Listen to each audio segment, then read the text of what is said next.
Hi friends, welcome to my channel. இந்த வீடியோவில் ரொம்பவே சூப்பரான டேஸ்டியான வெரைட்டி ரைஸ் தான் ஃப்ரெண்ட்ஸ் பார்க்க போகிறோம். இது செய்கிறது ரொம்பவே சிம்பிள். வாங்க எப்படி செய்கிறதுன்னு பார்க்கலாம்.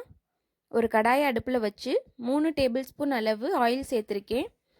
அதோட வாசத்துக்காக ஒரு 1/4 ஸ்பூன் அளவு நெய் சேர்த்துக்குவோம்.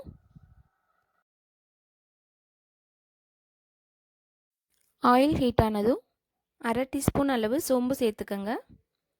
சோம்பு பொரிஞ்சதும் 2 பெரிய வெங்காயத்தை நல்லா நைஸாக நறுக்கி வச்சுருக்கேன், அதையும் சேர்த்துக்குவோம். வெங்காயம் நல்லா வதங்கணும். 2 பெரிய வெங்காயம் இருந்தால் போதும், நம்ம இந்த ரைஸ் செஞ்சிடலாம். வெங்காயத்தோட ஒரு 3 பல் பூண்டை நல்லா குட்டி குட்டியாக திருவி வச்சுருக்கேன், அதையும் சேர்த்து வதக்கிக்குவோம். வெங்காயமும் பூண்டும் நல்லா பொன்னிறமாக வதங்கணும். அப்போ தான் இந்த ரைஸ்க்கு டேஸ்ட் கொடுக்கும். குழம்பு வைக்க டைம் இல்லை, லேசியாக இருக்க டைம்லையும் லஞ்ச் பாக்ஸுக்கும் இந்த மாதிரி வெரைட்டி ரைஸ் கொடுத்து விட்டிங்கன்னா ரொம்பவே சூப்பராக இருக்கும் ஃப்ரெண்ட்ஸ். இதை ஒரு தடவை செஞ்சு பாருங்கள், ரொம்ப டேஸ்ட்டாக இருக்கும். இப்போ இதில் 1/2 ஸ்பூன் அளவு மிளகாய் தூள், 1/4 ஸ்பூன் மஞ்சள் தூள், 1 ஸ்பூன் அளவு கரம் மசாலா சேர்த்துருக்கேன். கரம் மசாலா இல்லைன்னா மட்டன் மசாலா, சிக்கன் மசாலா, என்ன மசாலா இருக்கோ அதை சேர்த்துக்கங்க. இது எல்லாம் சேர்ந்து நல்லா வதங்கணும். இதில் லைட்டாக தண்ணி தெளித்து விட்டுக்கோங்க, அப்போ தான் கருகாமல் நல்லா வதங்கி வரும். பச்சை வாசனை எல்லாம் போகணும்.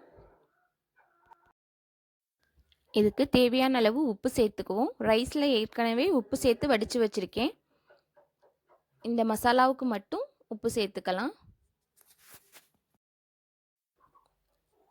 இந்த மசாலா ஒரு 2 நிமிஷம் வதங்கினதுக்கப்புறம் நம்ம வடித்து வச்சுருக்க ரைஸை சேர்த்துக்குவோம். இதுக்கு சைட் டிஷ் கூட தேவையே இல்லை ஃப்ரெண்ட்ஸ், வெறுவாயிலே சாப்பிடலாம். ரொம்ப டேஸ்ட்டாக இருக்கும். கண்டிப்பாக ட்ரை பண்ணி பாருங்கள். லஞ்ச் பாக்ஸுக்கெலாம் இதை செஞ்சு கொடுத்து விட்டோம்னா பிள்ளைங்க விரும்பி சாப்பிடுவாங்க. இதோட ஒரு முட்டையை மட்டும் ஆஃப் ஆயில் போட்டுட்டு சாப்பிடலாம், இல்லை அப்பளம், ஊறுகாய் எது இருந்தாலும் போதும்.